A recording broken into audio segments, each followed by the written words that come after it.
But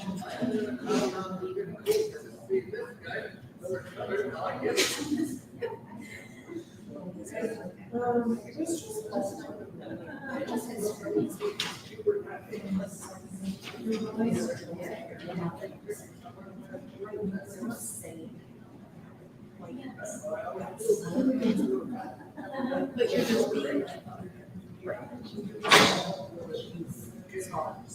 you're not.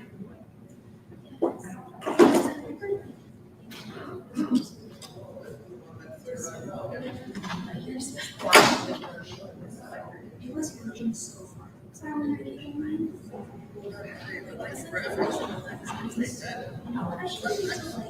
need to review the vibration. It's like, yep. all right.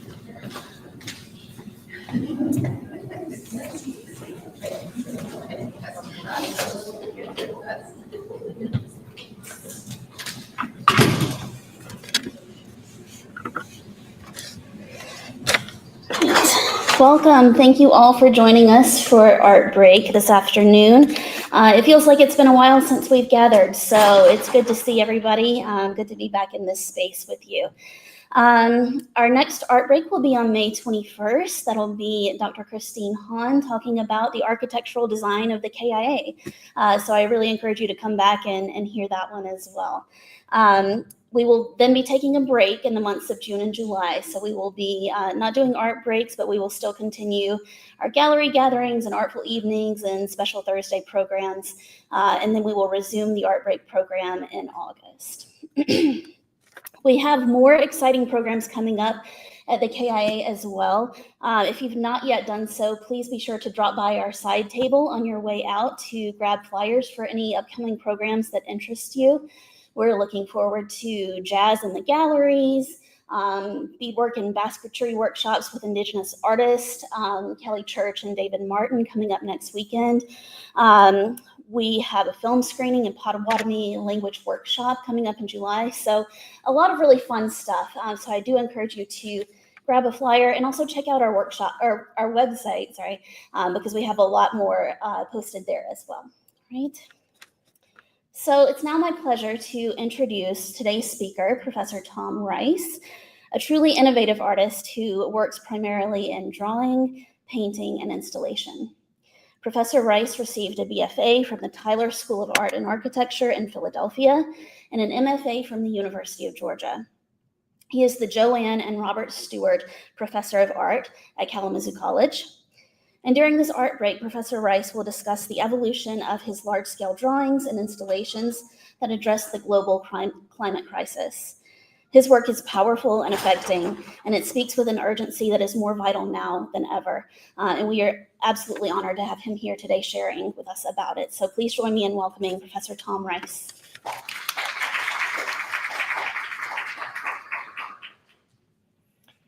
Thanks, Miriam, and thanks for inviting me to talk today. Let's see here. Much of the work I'm going to talk about today has been supported by the Joanne and Robert Stewart Chair in Art at Kalamazoo College and Fulbright, Canada, because the work I'll be showing towards the end was started when I was on a Fulbright. Okay, tipping point, the point where everything changes. Malcolm Gladwell uses the term in his book, The Tipping Point, how little things can make big differences. It's about, he uses the term tipping point in a way to describe social epidemics or trends that go viral. But the term is also used by climate scientists and complex systems theorists to describe the point at which accumulating small changes suddenly and sometimes unpredictably cause a dramatic shift in a new state of equilibrium or a new normal is established. Oops, going backwards. This is this is not my computer, so it's a little. This is a quote from Richard Powers' book, The Overstory. If you haven't read the book, it's a great book. It's a book of fiction, but there's so much about climate issues in the thing. He says we're cashing in 1 billion years of planetary savings bonds and blowing it all on assorted bling. This was a really influential book for me as I began to make this work.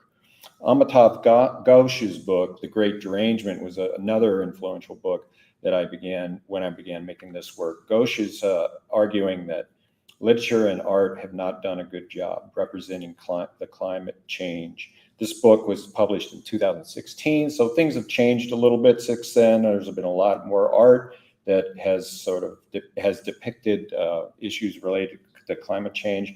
But the last sentence in this quote here, quite possibly then, this era, which so congratulates itself on its self-awareness, will come to be known as the great time of the Great Derangement. That particular quote really struck me when I read the book.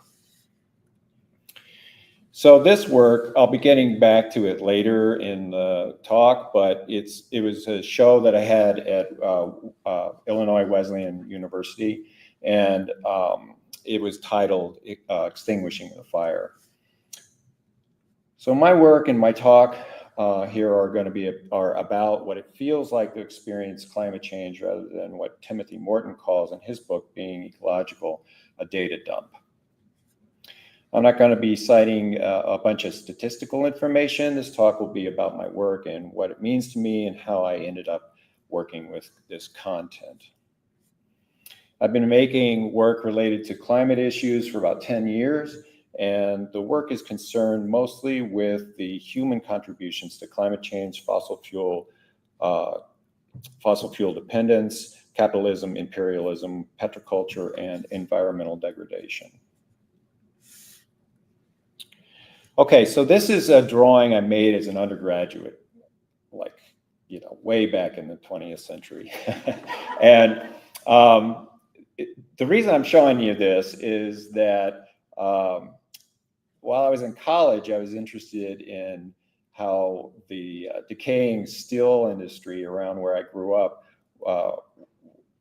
was so evident in these kinds of structures that existed around it in the area. I was interested in how the steel mills were these big, powerful symbols of the Industrial Revolution, and how human progress was, in the end, subject to death and decay, just like everything else. So these drawings you'll see later when I start talking about the refinery drawings, they look a lot like this, and it was sort of amazing to me to see that my work had come full circle. So this was the first exhibition of the first work that I had, show that I had with this climate work change stuff. And this is an exhibition at the Longmont Art Gallery curated by Jessica Kuhlman Parker, who now curates shows for Common Grounds in Traverse City. She moved from Colorado to Traverse City. In his book, Becoming Earth, How Our Planet Came to Life, Ferris Jaber calls fossil fuels an outrageously extravagant source of energy. He says they are essentially an ecosystem in an urn. He cites environmental scientist and policy analysts Václav Smil's calculation that a single gallon of gas equals roughly 100 tons of ancient life. With the monuments to the ephemeral, I wanted to make images that were frozen in time, monuments that memorialized disappearing geological features. They were meant to represent the dramatic speeding up of the pace of climate change. So some of these early pieces were very gestural in nature because I was just coming off a 3-year stint of producing only performance art. And so most of these pieces at the beginning were made with just my hands. I've sort of taken that experience of performance and bringing it back to making objects. And then you can see here, this is a close-up of that last piece where I started to inscribe text into the ink. Now, all these pieces are made on this very, very thin plastic. So to scratch it, I had to make sure I wasn't like cutting holes into it. This one is one of the earliest pieces, and it has patches and holes in it. And I liked how the patches represented an attempt to restore the damaged environment, which is a good thing, but our fixes will never bring back the damaged ecosystem. From the beginning, I felt like the work might be pedantic, so I started to include something that was personal, something that made them a little more elusive and mysterious. So I started to introduce bits of love letters that I'd write to people in my life. After that first show, I started to show the work away from the wall, hanging in the space, because they're translucent and you can see light coming through them. They look a little different when they're in the space than they do against the wall. They're not as high contrast in the space. So I had to get used to doing that. The text started out being love letters to my friends and lovers from the past and present, and then to my sons and my parents. My rationale was that love was as fragile as the environment and that it needed care and attention and good stewardship, or it could go wrong and deteriorate or become spoiled. Sometimes the love letters related to the images, but most often the really successful ones didn't. Even though they were monumental, I also saw the work as ephemeral because of the subject matter. The images themselves were not made with archival materials, even though the material that the images were on was problematically long-lasting. The plastic I work on plays an important role in the content. Without the plastic representing the usefulness, beauty, and the plastic's ubiquitous role in our lives, the work would just be a bunch of pretty pictures. Most of these early pieces focused on water features because when I think about climate change and the environment, I think about water and air, whether it's floods, droughts, melting glaciers, accidents, like pipeline leaks, release of methane and other chemicals into the water systems because of fracking, tanker spills in the oceans, or rig explosions at sea like the Deepwater Horizon. I found that the work resonated mostly with people under 30. I think that's because they realized that my generation has left them to deal with the climate mess. As the work went along, the pieces started getting darker and darker, and I even made several pieces that came out all black. This piece is called Lake Effect because my partner Deb says that when people in Michigan use the term to describe anything they don't understand. She's a poet. I was reading a book called titled Reason in a Dark Time. I think it was influencing my mood. I made two pieces about 3 Mile Island. If you're not familiar with 3 Mile Island, it was the site of the worst nuclear power disaster in US history. It's right outside of Harrisburg, Pennsylvania, where I grew up. So this is a second piece that I made related to TMI. And the disaster happened it was a disaster. The partial meltdown happened in 1979. Okay, at the same time, I started making these very small 2 by 2 inch silver point drawings called Small Violences. So this piece is, way larger than it actually is in life. It's only this big, okay? And there's silver point. Silver point's just a drawing with silver on prepared ground. And the 2 by 2 inch drawings depicted environmental accidents in the fossil fuel industry. At the time, there were daily accidents up in the Balkan of North Dakota around Williston. I wanted these images to look like 17th century pastoral cloud paintings upon closer examination, you realize they are anything but beautiful. They are explosions, and what look like clouds at first are actually billowing toxic balls of fire and smoke. So in fact, these images were so small and unassuming that you couldn't even tell what they were from a distance. And then upon closer examination, you realize, that there are these awful events that go unnoticed mostly by people and unreported in the mainstream media.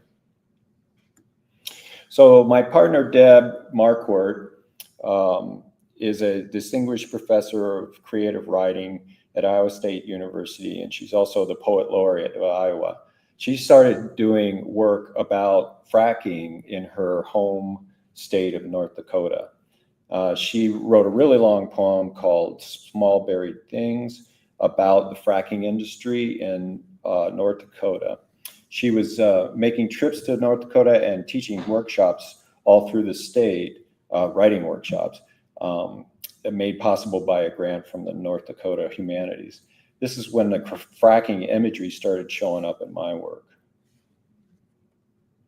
So in 2016, we both did residencies at the Virginia Center for the Creative Arts site in Auvillard, France. And this is me working on one of the pieces, the very first really big pieces that I had made in my studio in France. We did a 3-week residency, and during that time, I made a 12 by 60 foot drawing titled Something Gained, Something Lost. And this is a picture of the piece at Art Prize in Western Space, curated by Don Desmond.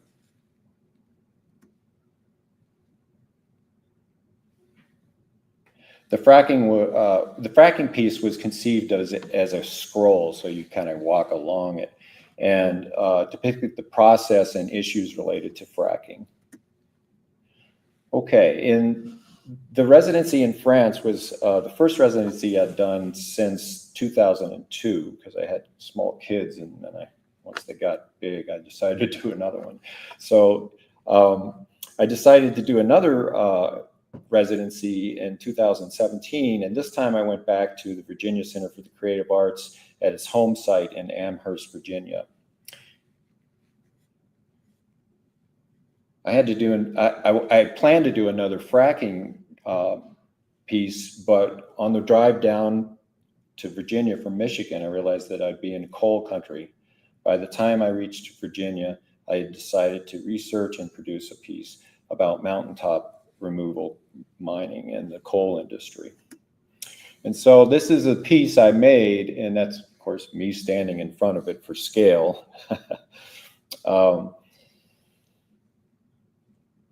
So for this piece, I basically broke down the process of mountaintop removal mining into different steps, and I sort of depicted that. So by the end of 5 weeks, it was a 5-week residency, the drawing was about 100 feet long. So these are shots from my studio that I was working in at the Virginia Center for the Creative Arts, and you can see, people always want to know how I do this, and so you can see I just put plastic on the wall and I start drawing on it, and I use as much space as I can. I move the drawing down and then work on more parts of it. This section, this depicts a drag line. That's the big, basically scoop that scoops the coal out. I wanted it to look like a lone ship on the horizon of the vast ocean for some reason. I'm not sure why, but. So these are the terraces that can be created by mining coal, and these are gigantic. I mean, this little thing here, let's see if I can get this to work. That's a road these monster trucks drive down. So they're just enormous pits. And then I hung the piece before I left in the Virginia Center for the Creative Arts barn. They had this big barn. It's the only place I'd been able to really hang it because it's 100 feet long. And So these are just shots from that time when I hung it there. This part depicts there's the coal burning furnace over there. And then this is the section that's in front there are ash ponds. And the ash ponds are the powdery substance that remains after the burning coal is mixed with water and is held in the retaining ponds or impoundments near the coal burning furnaces there. At the time when I made this piece, data collected by the Environmental Protection Agency found that 95% of the ash ponds leaked, seeping into rivers and water grounds or groundwater. So I put the piece in a box and I put it in my studio, and I didn't look at it until last summer when I started to prepare it to show at Western's campus. Okay, so it really been a long time, just sat in the box. I didn't have any place to show it because it's such a big piece. So this is a shot from my show at the Richmond Center where I could actually stretch the whole thing out and you could see it like it was meant to be. Okay, now I talked about, I showed you a picture earlier about the Extinguishing the Fire show. And this is the piece, or the installation, and there's 3 drawings, and they're all 40 feet long by 10 to 11 feet high. Extinguishing the Fire focuses primarily on the oil and gas industry's desire to profit and the impact of fossil fuel extraction and consumption upon the natural environment. The structure of extinguishing the fire is loosely based on Dante's 3 types of sin: incontinence, violence, and fraud. The 3 types of sin take one lower into the depths of hell, with fraud being the most egregious of the offenses. Incontinence is defined by Dante as a lack of self-restraint, moderation, or self-control.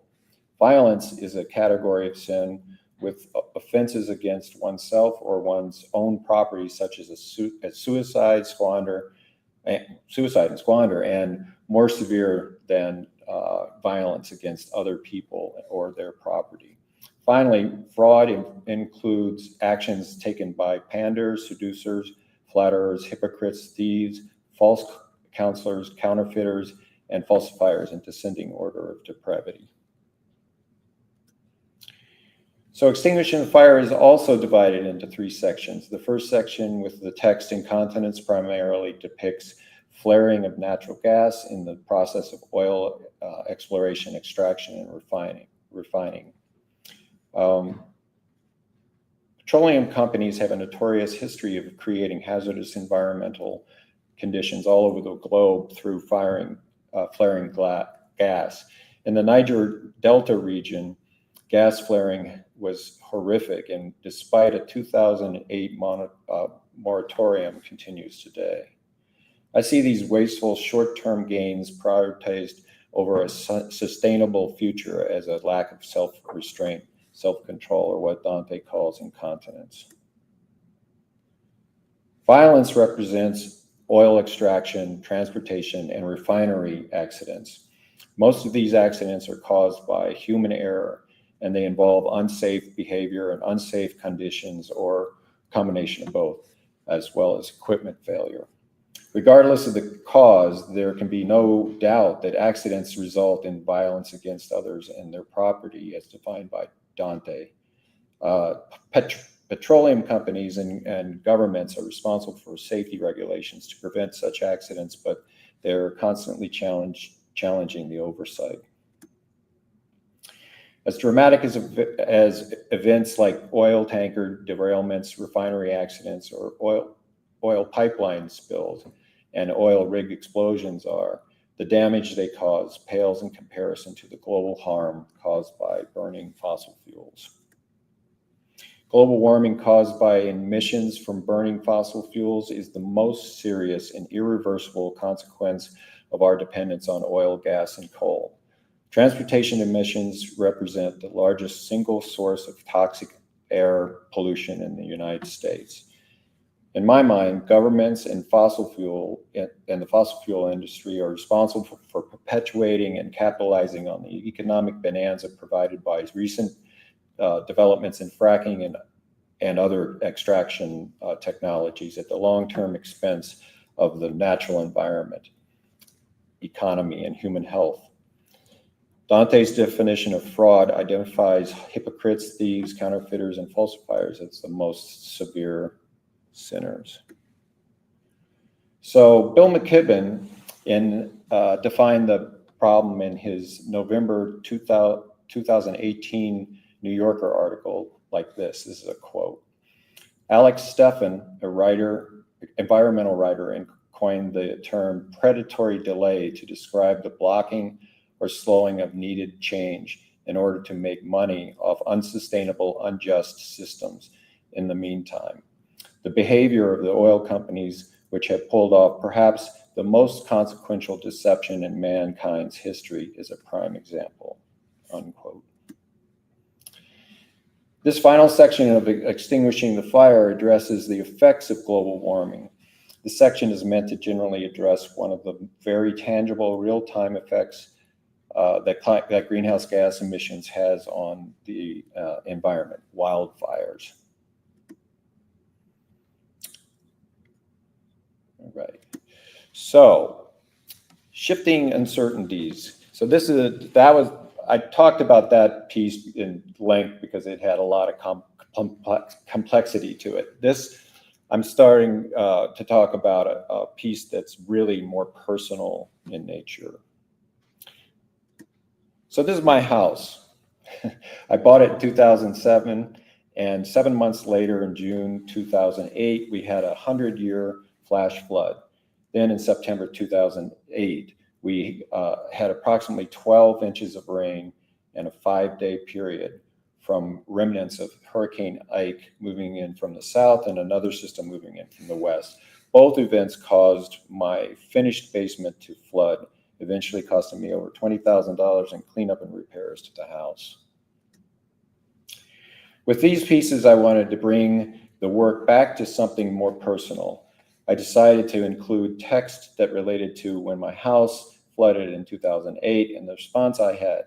I actually developed PTSD after the flooding that resulted in muscle twitches all over my body that caused muscle cramping and a real health scare because my dad died of ALS. After the muscle spasms started to decrease, I still had dreams about my house flooding. So the lightness of the piece is meant to represent the idea of memory.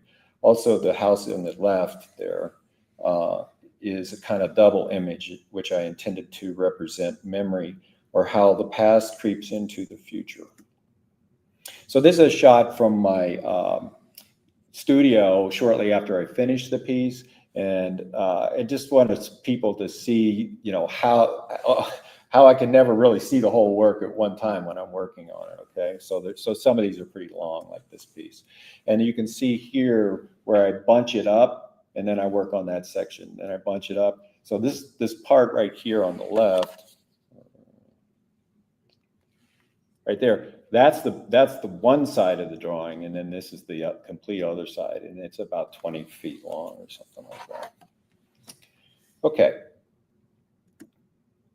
So I decided to make two pieces, two smaller pieces to accompany the Shifting Uncertainties piece in a show that I was having in Canada.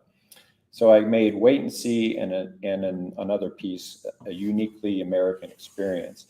I was trying to get at the denial of what it is clearly happening all around us. I wanted to make pieces that were somewhat banal in many ways, that would seem unexceptional, except for the impending doom overhead. So this is a shot from my driveway, and those are my neighbors, and clearly that's an invention of a tornado overhead. A uniquely American experience is meant to reference Americans' particular inertia and stubborn denial of climate change and the resistance to do anything about it. The title also references the fact that tornadoes take place in North America more often than they do anywhere else in the world. Okay, so in 2019, I did a Fulbright in Canada at Edmonton, at the University of Alberta. And when I was thinking about what I might want to do, and I didn't know where I was going to go for the Fulbright, I started to think about the Kalamazoo River oil spill in 2010 that resulted in one of the largest inland oil spills in the US history. As you know, in July 2010, Enbridge Pipeline 6B broke and oil was released into the Talmadge Creek and Kalamazoo River. Enbridge estimated that 819,000 gallons of crude made its way 2 miles down the stream to the Kalamazoo River. The initial cleanup continued until 2012.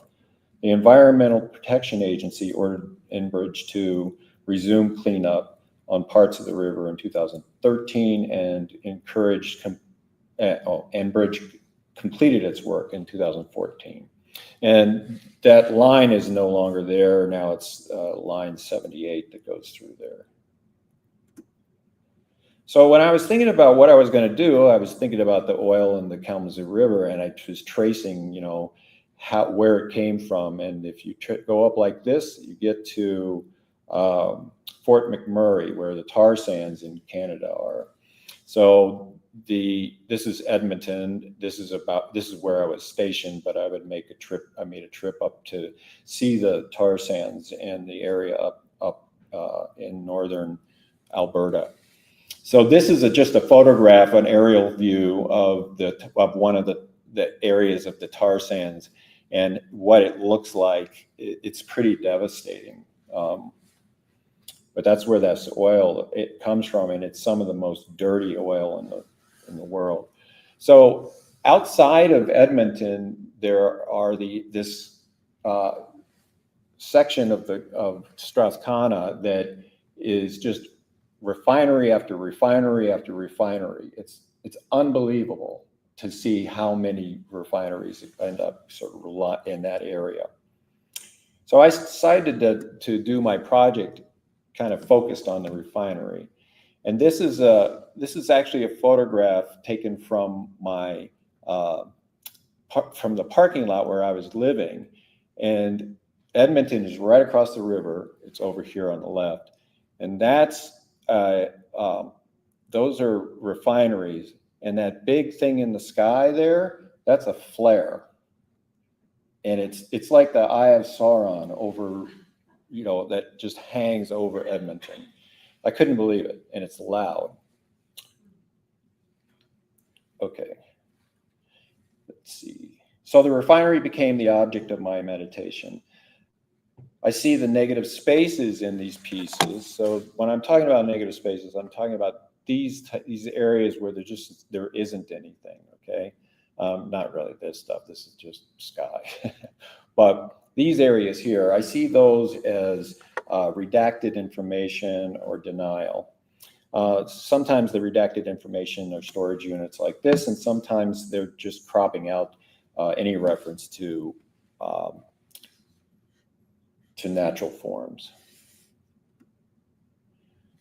So in this piece, the negative space is much more intrusive. It creates a sense of anticipation. It's like a glitch in a digital image or lost information. In this piece, the negative spaces are more incorporated into the sort of pipes there. And I wanted these systems to be so complicated that no one person could possibly know what each pipe and fitting did. I wanted the complexity to serve as a metaphor for how oil and plastic are woven through our daily lives and economy. I imagine the viewer as walking through the work as we walk through our lives, with the telltale signs of disaster looming all around us, but powerless to do anything about it. Petro and plastic uses are shot through everything we do and have. So this is a shot, from the show at Richmond Center in January. And this is the first time I'd ever seen this work together. And actually the space is gigantic and my work barely fit in there. In fact, a couple of the drawings that go with these refinery drawings, I couldn't put them in. But the work is monumental, and that's because it's meant to sort of represent the monumental place that this oil and gas and carbon culture is in our society. So tipping point, as I said at the beginning, this is what I called my show, Tipping Point. As I said at the beginning of my talk, climate scientists describe the tipping point as the accumulation of small changes suddenly and sometimes unpredictably causing a dramatic shift from what is considered normal. Specifically for the Earth's climate, the accumulation of greenhouse gases seem to be headed toward a tipping point that when crossed could lead to large, accelerating, and perhaps irreversible changes to the Earth as we know it, and will likely result in severe impacts to human society, especially in the global South.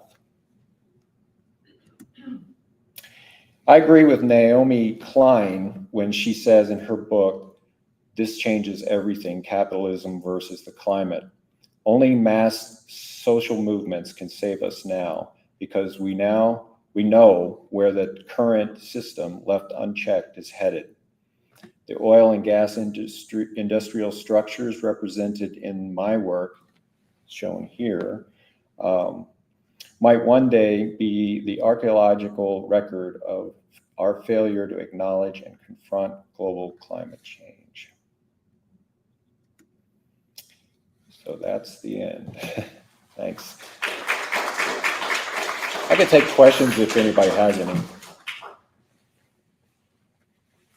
Sure. What is the status of line 5 on Mackinac? Yeah, I don't know. I'm not a climate scientist, and the work shows up in my work. I haven't investigated the line 5 recently, but yeah, there's line 5 comes through below in the straits, and it actually splits into two lines, like 250 feet below the water. But I don't know what the status is yet. I haven't heard anything about it for years, actually. But I'm not up on a lot of stuff. Yeah. Anybody else? Yeah, I'm interested. Let's see if I can formulate this. The word accident. And I can't help but think about the way police don't use the word accident when we call car accidents. They said they're not accidents. I mean, there are sometimes an accident, like a bridge collapse. This driver error, that's not an accident. They use other terms for it, like it's driver, right?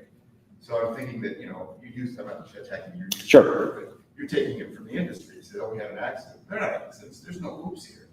It's all set up to fail. Yeah.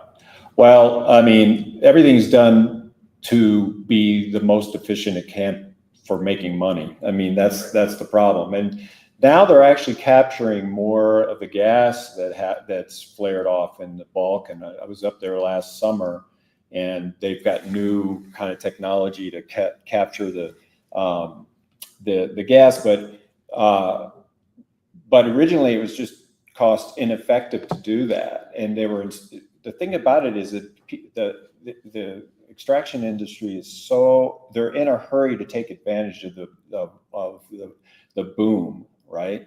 Because they know the bust is coming, just like what you said. It's kind of like that, it's kind of structured into it. Yeah, I mean, there's no way of getting around it. Any way that we do any of this stuff, any way we transport oil or gas, whether trucking it or piping it or whatever, those things are going to happen, whether you call them accidents or not, whatever they are, they're going to happen for sure. Yeah, and they know it. I met a guy that was a geologist for one of the oil companies and up in Canada, and he said all the executives know that this is just time is ticking, and they know that their time is almost up. And where the resistance comes in, and understandably so, comes from the people working in the mines and people making a living off of it. What else are they going to do? So I think that's pretty interesting. He said that the upper echelons of the energy industry understand that this is it, and we're going to have to do something about it. Anybody else? Yeah. Can you talk a little bit about your choice not to use color? Yeah, I'm glad you asked that because I think about that a lot. At first, I wanted the pieces those very early pieces. I sort of wanted them to look like old postcards that were just black and white, and somebody scribbled something on them, right? And then I started to think about, well, maybe I should start to use color. But then it had no meaning to me, right? It didn't seem, there wasn't any reason to use color. It wasn't going to bring anything to the pieces. And so I just didn't see that it would be useful in any way for me. So I just kept going with the black and white. Now I'm using color. But I'm making really, really different work. Material sticks to the plastics somehow. It doesn't. and so it's a real struggle to work with because first of all, well, the earlier pieces were ink, right? And it doesn't want to stay there, right? And also I work vertically, right? So it wants to drip. And so the whole thing is a battle. And I kind of like that in my work. I like to have a little bit of a struggle. They do flake off, and they will deteriorate and probably fade. So the early pieces were ink, and then the later pieces are called flash. It's just an acrylic vinyl medium. Yeah, the plastic is just the stuff that you cover your chairs and stuff with when you're painting in your house. It's just that thin plastic that you can get at hardware stores. Yeah.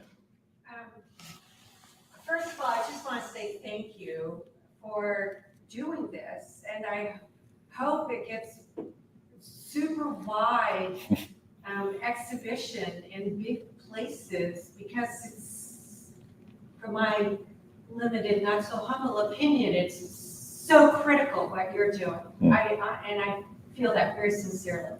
I'm sorry if I choke up, because I just am very moved by what you're doing. Thanks. So I want to thank you for it.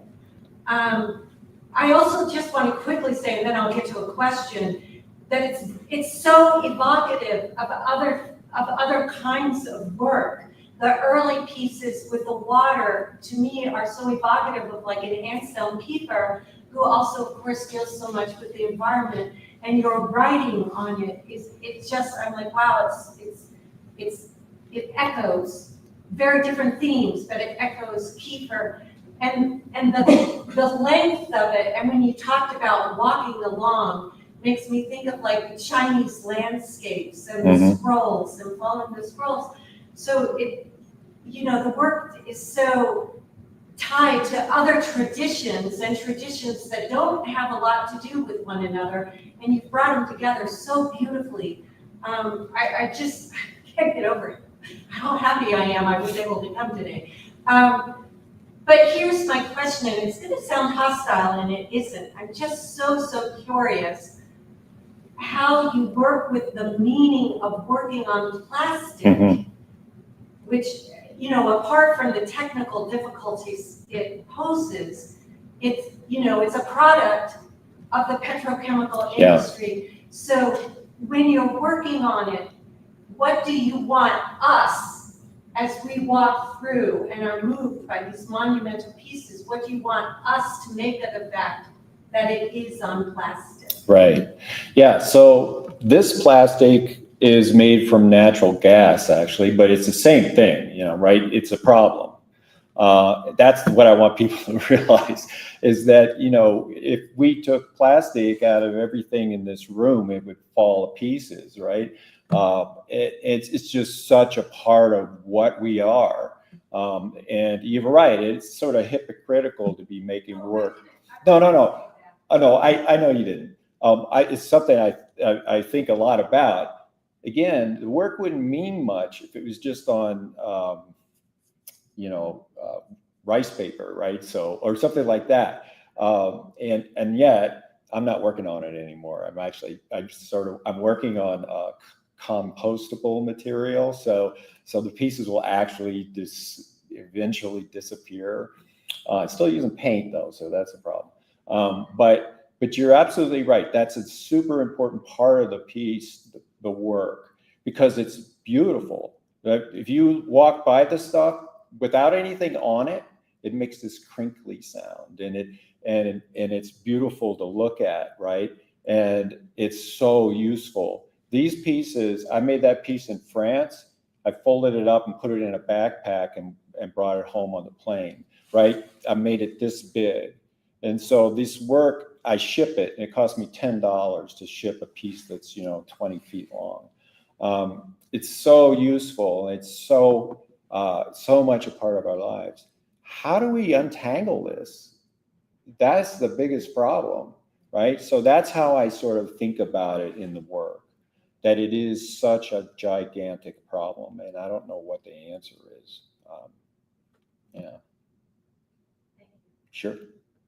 Yeah, and all those things that you mentioned were spot on, because Kiefer was a big influence, and I could show you some work that almost looks like his. It's pretty derivative. But his, and the fact that I spent 38 years teaching all comes into the work from those sources that you're talking about. I use material, I was using Sumi ink for the first couple of years, and the same, sort of brushes that were meant to be used for, all that stuff is there. Yeah. And actually, scrolls, right? The whole idea of a scroll. I mean, I'm borrowing from all over the place for these. Yeah, sure. And then the other reference that I didn't mention, because I had to cut a bunch of stuff out of this, was the Hudson River Valley School. And how there's lots of their idea of how they could already see that industrialization was taking over, but at the same time they had a sort of colonial gaze on the natural landscape in the U.S. And they kind of looked at it as like, I can see those paintings as being, oh look, there's all of this we can exploit. So there's a ton of information like that I think about, and it fed the work as I went along and the research I did. Yeah. Good. Thank you. Well, thanks for coming, everybody. I really appreciate it. I hope you enjoyed it.